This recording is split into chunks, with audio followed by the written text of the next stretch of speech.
আল্লাহ নিষেধ করে দিলেন তুমি গাছের কাছে যায় না, ওয়ালা তাকরাবা হাযিহি শাজারা, গাছের কাছে যায় না। আদম আলাইহিস সালাম চিন্তা করলেন, আল্লাহ তুমি আমারে বানাইছো, আমার স্ত্রীর জান্নাতের মধ্যে দিয়েছো, কিন্তু জান্নাত এমন একটা জায়গা যে জায়গার মধ্যে যুগের পর যুগ কালের পর কাল থাকা যাবে, কিন্তু দুইজনের মধ্য থেকে তিনজন হওয়ার সুযোগ নাই। কথা বলুন ঠিক না বেঠি? আল্লাহ তাআলা এই জান্নাতের ভিতরে সন্তান জন্ম দেওয়ার কোন সুযোগ বলেন না, কোন সুযোগ বলেন না, কোন সুযোগ। আল্লাহ তাআলা এখানে আমি আর হাওয়া বহুদিন থাকতে পারবো, থাকার সুযোগ আছে, কিন্তু আল্লাহ তুমি তো আমারে জান্নাত দিয়েছো, কিন্তু জান্নাতের জন্য বানাও নাই। ও আল্লাহ তাআলা আমাকে তুমি বানাইছো, যদিও আমি প্রথম, কিন্তু আল্লাহ তাআলা আমাকে সৃষ্টি করার পরে আমি আমার মাথাটা ঘুরাইয়া আরশের দিকে তাকাইলাম, চিৎকার দিয়ে বলুন আল্লাহু আকবার।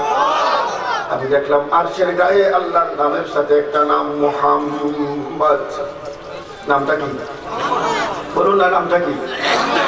আল্লাহ রাব্বুল আলামিন, আমি জানি তুমি আমাকে বানাইয়েছো আগে, কিন্তু আমার নাম আদম, কিন্তু তোমার লোক আল্লাহ নামের সাথে মুহাম্মদের যে নাম, ওই নামটা কার? কেন তোমার নামের সাথে? আল্লাহ রাব্বুল আলামিন ডেকে বলেন, আদম রে, যদিও আমি সর্বপ্রথম তোমার শরীরটাকে সৃষ্টি করে তোমার ভিতরে রূহ দিয়েছি, কিন্তু আমি আল্লাহর নামের সাথে যার নাম দেখেছো তিনি হচ্ছেন আমার বন্ধু মাহবুব কামলিওয়ালা নবী। এ আদম শুনে না, ওই নবীর নূর যদি সৃষ্টি না করতাম, তুমি আদমের সৃষ্টিও আমি আল্লাহ করতাম না। আল্লাহুম্মা সাল্লি আলা সাইয়্যিদিনা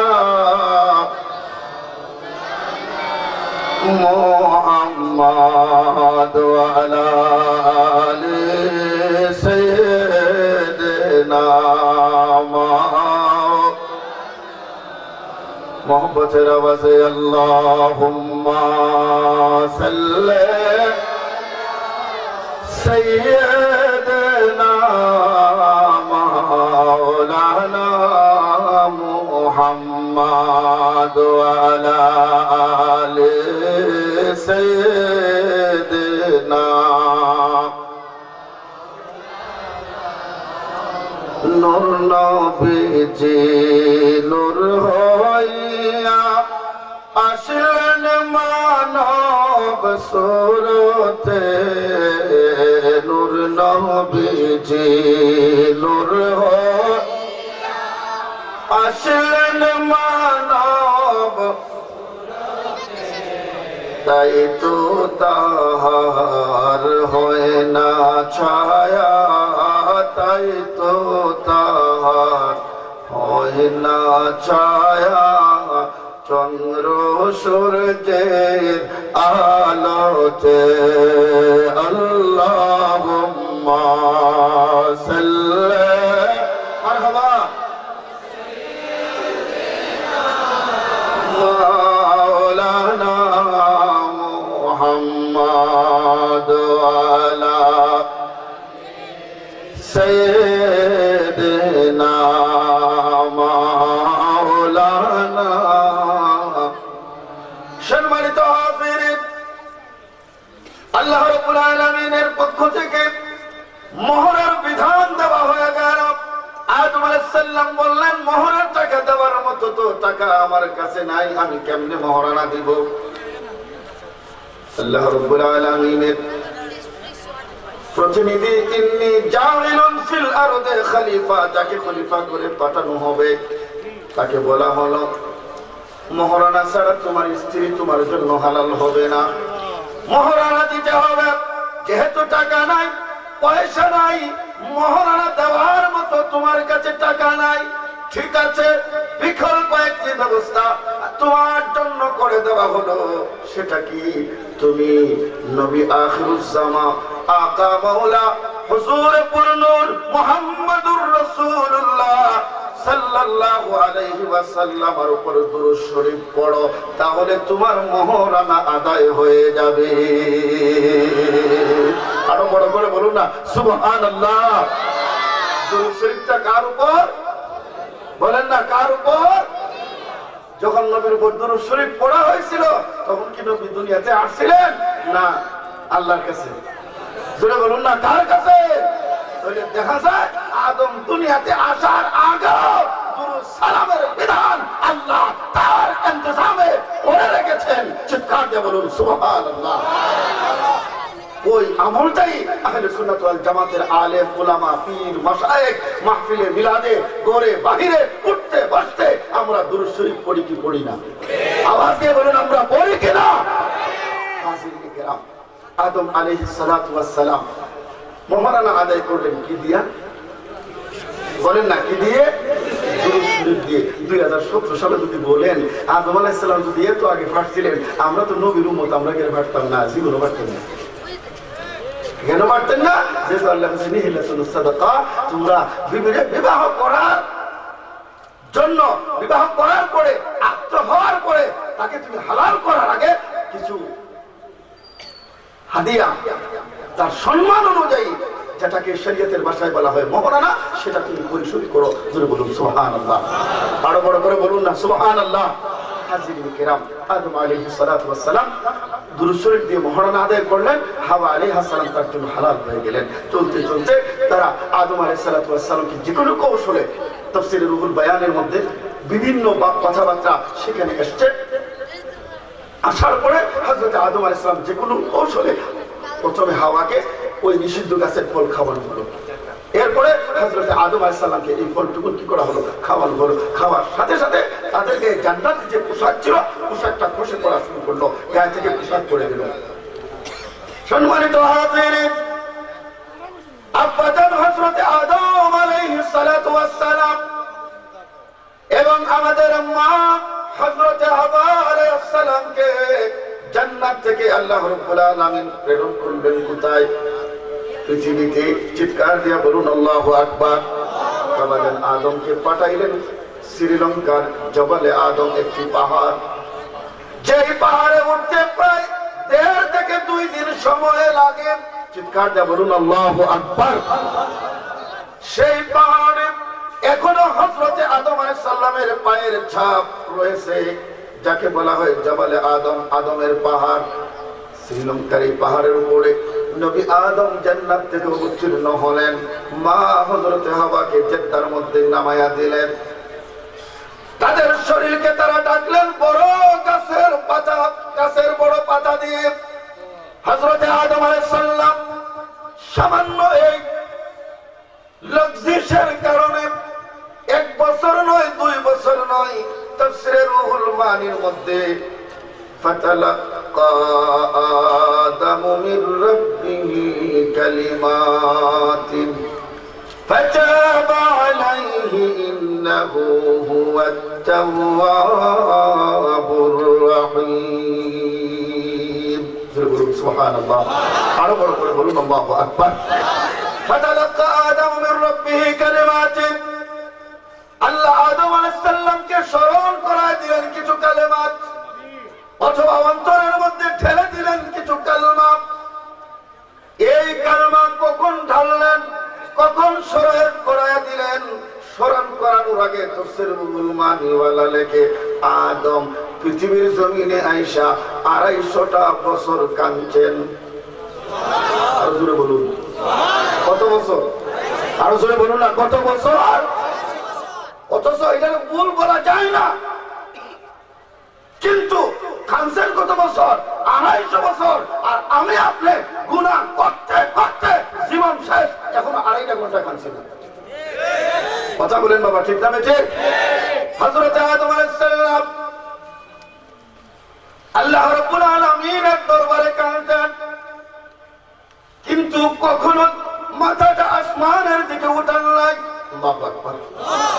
এত বেশি লজ্জিত হয়েছিলেন আর মুখের মধ্যে বলতেন রব্বানা, পড়েন রব্বানা যালামনা আনফুসানা ওয়া ইল্লাম তাগফির تغفر لنا وترحمنا لنكونن من الخاسرين কোরআনে পাকের একটি আয়াত দুয়ার মধ্যে আমরা এটা পড়ে কিনা কথা বলেন না পড়ে কিনা হাজিরা আরফার মাঠে যখন যায় দোয়াটা পড়ে কি এটার অর্থটা কি রব্বানা অসুবিধা হচ্ছে আপনাদের রব্বানা হে আমাদের রব সালামনা জুলুম করেছি আমার আত্মার উপর রব্বানা সালামনা আনফুসানা আমি আমার আত্মার উপর জুলুম করছি গুনাহ করছি নামাজ পড়ি নাই রোজা রাখি নাই হজ করি নাই যাকাত দেই নাই মিথ্যা কথা বলছি বিভিন্ন প্রকারের গুনাহ আমাদের মধ্যে আছে কিনা কথা বলুন আছে কিনা আমি জুলুম করেছি আমার আত্মার উপর ওয়া ইন লাম তাগফির লানা ওয়া আল্লাহ তুমি যদি আমারে মাফ না করো গুনাহ মাফ করবেন কে জোরে বলুন না গুনাহ মাফ করবেন কে ওয়া তারহামনা আর তুমি যদি আমাকে দয়া না করো আমার প্রতি রহম না করো লানাকুনান্না মিনাল খাসিরিন ওয়া আল্লাহ আমি ধ্বংসশীলদের কাছারে অন্তর্ভুক্ত হয়ে যাব আমার ধ্বংস অনিবার্য এই দোয়াটা পড়ে পড়ে আদম নবী 500 বছর কাঁদছেন ভাই কথা বলেন না 500 বছর এইভাবে কাটতে কাটতে শ্রীলঙ্কা থেকে তিনি জেদ্দার দিকে গেলেন সৌদি আরবের দিকে মাহাওয়া জেদ্দা থেকে সৌদি আরবের আরাফার মাঠের দিকে গেলেন সম্মানিত হাজিরিন হঠাৎ করে একদিন আদম আলাইহিস সালাতু ওয়াস সালামের চোখের পানি কান্নার পানি সুবহানাল্লাহ বলুন না পৃথিবীতে তিনজন মানুষ বেশি কাঁদছেন কয়জন মানুষ এক আদম দুই হযরত ইয়াকুব তিন হযরত জৈনুল আবেদিন বলুন সুবহানাল্লাহ কয়জন ভাই বলেন না কয়জন হযরত আদম বেহেশত থেকে দুনিয়াতে আসার পর সবচেয়ে বেশি কাঁদছেন 250 বছর এরপরে বেশি কাঁদছেন কে ইনি হলেন হযরত ইউসুফ আলাইহিস সালামের সম্মানিত আব্বা হযরত ইয়াকুব আলাইহিস সালাম ইউসুফকে হারানোর পরে কাঁদতে কাঁদতে কাঁদতে এমন একটা হাল হয়ে গেল চোখের উপরে ছানি পড়ে গেছে তিনি ভালো করে দেখতে পারতেন না চিৎকার দিয়া বলুন সুবহানাল্লাহ 3 নম্বর ওই মানুষ যিনি বেশি কান্নাকাটি করেছে ইনি হচ্ছেন আওলাদ রাসূল নবী বংশের চেরাগ মজলুমে কারবালা হযরত ইমাম জৈনুল আবেদিন ইমাম জৈনুল আবেদিন কারবালার ঘটনার পর থেকে কোনদিন পেট ভরে পানি পান করেন নাই চিৎকার দিয়ে বলুন আল্লাহু আকবার যখন এই পানি দেওয়া হতো চোখ থেকে ঝরঝর করে পানি বের হতো আর মুখ দিয়ে বলতেন এই পানি কেন দেও আমার কাছে এই পানির জন্য আমার বাবা শহীদ হয়েছেন এই পানির জন্য আমার দুধের ভাই আলী শহীদ হয়েছে এই পানির জন্য আমার চাচাজাত ভাই ইমাম কাসেম বিন হাসান শহীদ হয়েছে চিৎকার দিয়ে বলুন আল্লাহু আকবার শুধু তাই না ওনার সামনে কোন জানোয়ার যখন জবে করা হতো চিৎকার দিয়ে কেঁদে কেঁদে বলতেন হে আল্লাহর বান্দারা আমি জৈনুল আবেদিনের সামনে এইভাবে পশু জবে করিও না কারণ আমার সামনে এইভাবে পশু জবে করলে আমার কারবালার ঘটনা স্মরণ হয়ে যায় আমার বাবা মজলুমে কারবালা ইমাম হুসাইনকে আমি জৈনুল আবেদিনের সামনে এইভাবে জবে করা হয়েছে চিৎকার দিয়া বলুন সুবহানাল্লাহ আল্লাহুম্মা সাল্লি সাইয়্যিদিনা মাওলানা মুহাম্মদ ওয়া আলা আলি সাইয়্যিদিনা মুহাম্মদ আল্লাহুম্মা সাল্লি আলা মাওলানা মুহাম্মদ ওয়া আলা আলি সাইয়্যিদিনা আল্লাহ তুমি দয়া করো নসিব করো মদিনা আল্লাহ তুমি দয়া নসিব করো মদিনা নবীজিকে না দেখ নবীজিকে না দেখ কবর দেশে নিও না আল্লাহুম্মা সাল্লি সাইয়্যিদিনা মাওলানা মুহাম্মদ ওয়া আলা